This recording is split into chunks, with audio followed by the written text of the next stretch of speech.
today about a concept in improvisation called playing the changes. Now, if you're a jazz player, if you've improvised for a lot of jazz tunes, it's a concept you're probably pretty familiar with, pretty comfortable with at this point. If you're coming out of more of a rock or blues background, you may be less familiar with this idea. I mean, I don't even know what I'm talking about at all. The general idea of playing the changes is that when we move from one chord to another in a tune, we want to change our awareness of what it is that we're playing. We're going to shift our focus in some way or another. This could be a matter of emphasizing different chord tones within a particular scale.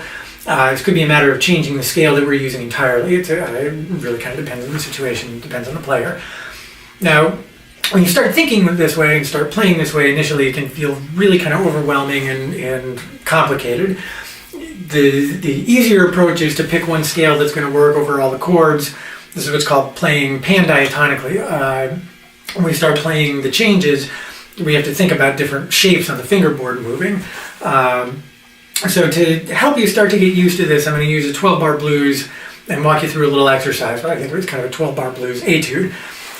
So instead of playing minor pentatonic over the whole thing, what we're going to do is we're going to look at the idea of playing major pentatonic scale, but changing which major pentatonic scale we're using over each chord. So for example, A major pentatonic over the A, D major pentatonic over the D. Now, when you start thinking this way, it's really helpful to try and localize your hand to one area of the fingerboard. When you're moving up and down, you got to think about notes being in different places, which complicates things even more. So we're going to try to kind of stick in the same spot. With that principle in mind, let me kind of walk you through the chords and the scales we're going to use for this. We're going to use this for the A7. It's essentially your typical 6-string, 7-bar chord. I'm just leaving a couple notes out, actually muting the 4th and 1st string to get a little bit more of an open sound. Then I'm going to use this for the D7. I'm going to use this for the E7. Alright, so once again, the 1 chord, the A7, the 4 or the D7, and the 5 or the E7. Alright, now I'm going to choose, again, pentatonic scales. They're going to stay right in the same place. So A major pentatonic,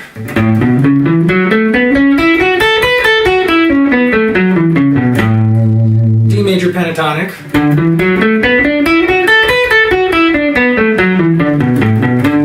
and then my E major pentatonic,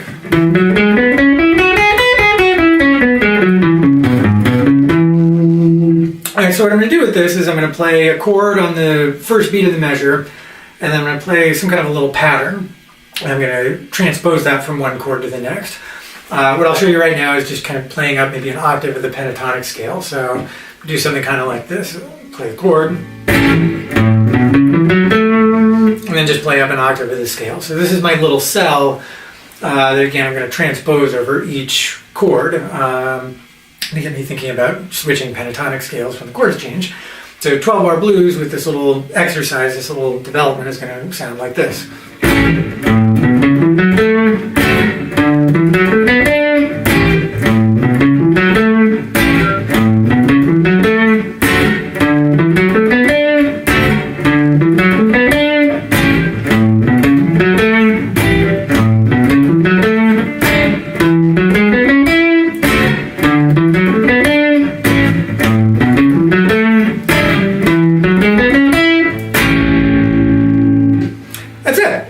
Now, once you start to get more comfortable doing this, mix up the pattern that you're using. You don't want to do the same thing every time.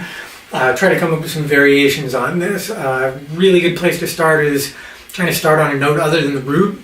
A lot of people like to start their phrases on the root of a chord or root of the key that they're in. Maybe I'm going to start something on the sharp 2 and come up with some kind of other variation like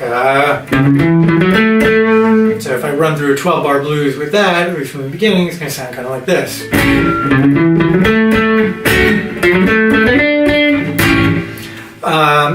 Tons of possibilities. Noodle around with it. Have some fun.